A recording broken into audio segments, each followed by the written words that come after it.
Gabon daizuela guztioi, PSeri Gasteizko Legebiltzarrean eskaera egin diote EH Bilduk eta Elkarrekin Podemosek zerga politikan aliantzak alda ditzala. Fiskalitatearen gaia itzuli da Gasteizko Legebiltzarrera eta zerga erreforma izan dute hizpide osoko bilkura monografikoan. Zerga erreforma EAJak, sozialistek eta popularrek adostua da eta adostasun horretan parte hartu ez zuten bi alderdiek eraman dute gaia Legebiltzarrera. Hain justu Euskal Herria Bilduk eta Elkarrekin Podemosek eskaera egin zuten joan den abenduan eta bi alderdien hitzaldiekin abiatu da gaurko eztabaida monografikoa. Biek indar berezia jarri dute PSeri akordioan parte hartu izana aurpegiratzeko. Gehiengo progresista bat izan da legebiltzar hontan, eskuineko paktu hau etzera emango Eusko Alderdi Sozialistak nahi izango ez balu. Riki, PNV, PSek eta PPek zerga aldaketa adostu izan duzue. Epe luzeko ikuspunturik ez duen zerga aldaketa. Biei kontra egin die Alexia Castelo legebiltzarkide sozialistak eta esan du Araba, Bizkai eta Gipuzkoan abian jarriko diren neurrien 85% Nafarroan abian jarriko direla EH Bildu eta Podemosen babesarekin eta bi alderdiei koherenteak izateko eskaera egin die legebiltzarrean. No, claro que le hablo de lo que habla Navarra, es que hay que tener coherencia. Fiskalitateari buruzkoak beraz gaurko hizpidetako batzuk, baina gurean gaur albiste gehiago ere baditugu eta hoiei erreparatuko diegu titularretan. Araba, Bizkai eta Gipuzkoako udal eta foru administrazioan otsailaren 28rako deitutako lanuzteak erregistratu dituzte ELA eta LAB sindikatuetakoek. Egoera nola dagoen ikusita, behin-behinekotasuna, murrizpenak, eroste ahalmenaren galera, enplegu galera, eta hasi ginen mobilizazioak egiten. Egin genitu mobilizazio batzuk abenduan, egin ditugu otsailean zehar ere langileen batzarrak erakunde gehienetan eta ari gara egiten.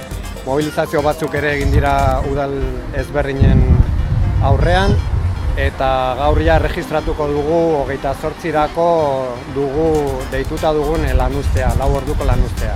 Goizeko 11etatik arratsaldeko 3ak arte etengo dute lana goizeko txandan eta arratsaldeko 3etatik 7ak arte arratsaldekoan. Egun berean mobilizazioak egingo dituzte 3 hiriburuetan eta zenbait eskualdetako buruetan. Salatu dutenez, lanpostu asko galdu dituzte azken urtean sektorean eta kontratu berriak behin-behinekoak dira Eudelen arabera 126ra iritsi dira eta zerbitzu asko pribatizatu dira. Haien kalitatea eta langileen lan baldintzak nabarmen okertzea eragin du horrek. Langileen eroste almena 10% baino gehiago murriztu da Euskadiko udalen elkartearen arabera. Bolo Moidole migranteen eskubideen aldeko elkarteak eta sos arrazakeriak kontzentrazioa egin dute Bilboko gobernu ordezkaritzaren atzerritarren bulegoaren aurrean, haien hitzetan klandestinitatera itzularatziko dituen neurri baten aurka protesta egiteko. Kalean manta jarrita saltzaile ibiltzen direnen bizimodua asko aldatu da autonomo gisa kotizatzeko aukera onartu zitzaienetik. Hilean 200 euroko oinarriarekin kotizatu ahal izan dutenak egoera irregularrean egotetik erresidentzia baimena izatera pasa dira, baina Espainiako gobernuak irizpide hori aldatu egin du eta erresidentzia baimena ukatzen ari zaie orain saltzaile ibiltari diren autonomoei. 200 euroko oinarria 800 eurokoa da egun eta kopuru hori handiegia dela eta saltzaileen lanbidearen prekaritatea dela eta haien irismenetik kanpo dagoela adierazi dute. Argi dute klandestinitatera kondenatuko dituela. Los papeles nos permiten simplemente movernos sin miedo, buscar trabajo para vivir. Del sudor de nuestra frente también nos protege en cierta medida de la explotación salvaje que sufren los sin papeles por culpa de una ley de extranjería administrativa discriminatoria y racista que nos entrega el mundo oscuro de la economía sumergida, sin derechos, sin apoyo legal y sin futuro. Maravillas Lamberto izena eman berri diote Iruñeko plaza bati, frankistek bortxatu eta erail zuten 14 urteko neskaren omenez, hain zuzen ere, Iruñeko udalak adierazi du, horren bidez memoria historikoarekin duten konpromisoa berretsi egiten dutela, izan ere, Maravillas errepresio frankistak Nafarroan eragin zituen biktimen ordezkari dela adierazi du Joseba Asiron alkateak. Horrekin lotuta, plazatik bertatik ikus daitekeen eroritakoen monumentuari buruz, Asironek egindako adierazpenak jaso ditugu 11 telebistan. Iruñak, kitatu egiten du Lamberto familiarekin zeukan zorra aspaldikoa eta ez dakit, zorra handia. Eta ikusten duzuen bezala oso ekitaldi polita eta emozionantea izan da. bat ere alderantziz, batean batek han egontzen tokitik lotxa sentitu beharko luke, orain hemen gertatu den eta hemen kontatu den entzutean.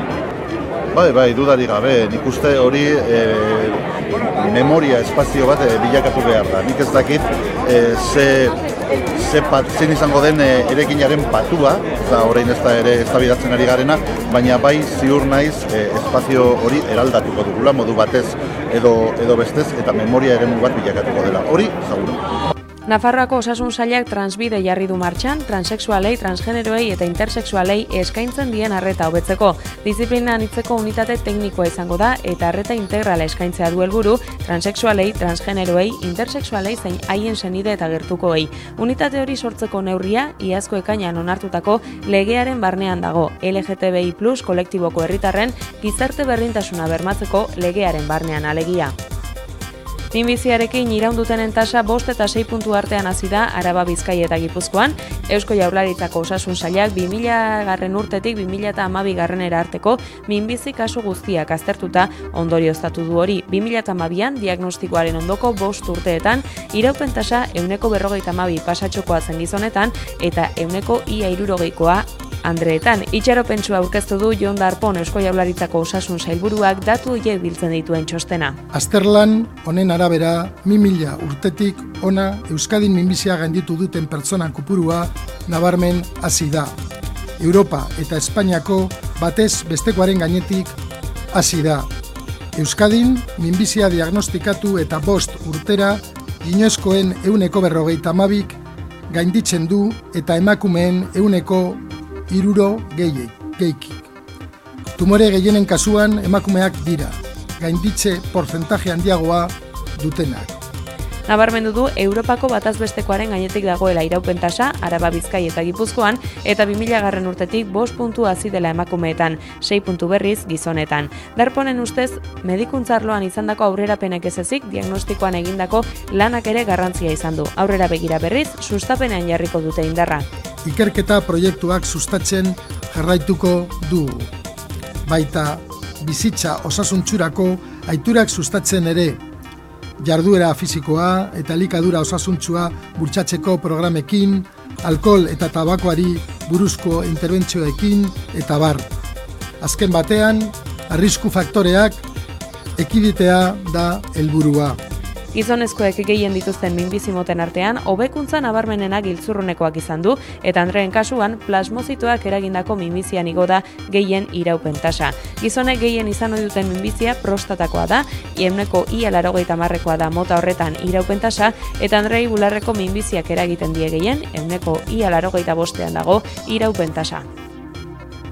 Hedabide berri baten inguruan ere hitz egin behar dugu, izan ere Nafarroan izandako bilakaeraren ondoren, orain hor dago El Salto proiektu aurkeztu dute Leioako Gizarte Zientzien Fakultatean eta Bilboko Luis Michel liburudendan. Aldizkari alternatibo eta aurrerakoia da, banku eta multinazionaletatik mantendu nahi duena, eta haien lehenengo aleko ardatza Bilbao alegia postmodernoa bezala definitu dutena izango da.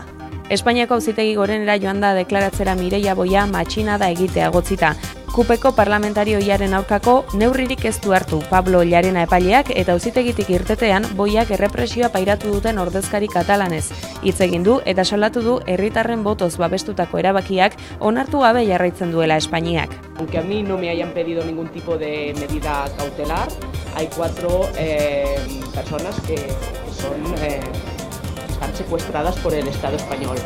Hoy lo que he venido a hacer aquí, en este proceso judicial que no tiene ningún sentido y que las pruebas, la base, no se aguanta por ningún sitio, es explicar lo que realmente ha pasado en Cataluña, en este proceso democrático avalado por las urnas el 27 de septiembre de 2015 y a ratificar que el 80% de los catalanes y catalanas quería hacer un referéndum, que lo hicimos el 1 de octubre y que lo ganamos. Y que ahora esa declaración de independencia del 27 de octubre se vio truncada por un golpe de Estado en forma de artículo 155 y por la imposición de otras elecciones que hemos vuelto a ganar. Y seguimos igual, sin diálogo del Estado español.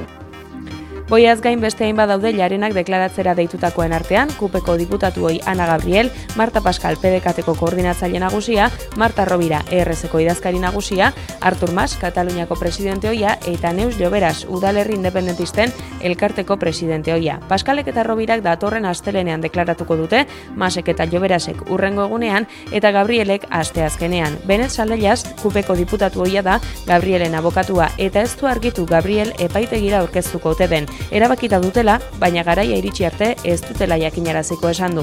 Bé, això és una qüestió que desvetllarem en els propers dies perquè pensem que és important avui centrar el focus en la persona que ve a declarar avui, que és Mireia Boya, sinó que és una decisió política del conjunt de l'organització, de la que ens corresponsabilitzem tota la CUP Crida Constituent.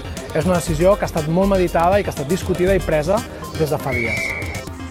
Bonaparte printzeak 19. mendean euskararen inguruan egindako eskuizkribuen bilduma digitalizatu eta argitaratu berri du Nafarroako artxiboak. Modu horretan, hemendik aurrera eskuragarri egongo da interesdun guztientzako Gobernuaren artxibo irekia webgunean. Bildumak euskaraz zein gazteleraz, frantsesez eta bestelako hizkuntzetan dauden dokumentuak jasotzen ditu. Inauteri garaian gaude eta Euskal Herriko herri gehientsuek ospatu dituzte edota ari dira egunotan haien inauteriak ospatzen. Joan den asteburuan Maritrapu izan zen Iruñeko Aldezarreko protagonista eta aste honetan Mielotxin, Ziripot eta Momotxorroak besteak beste ibili dira Nafarroan.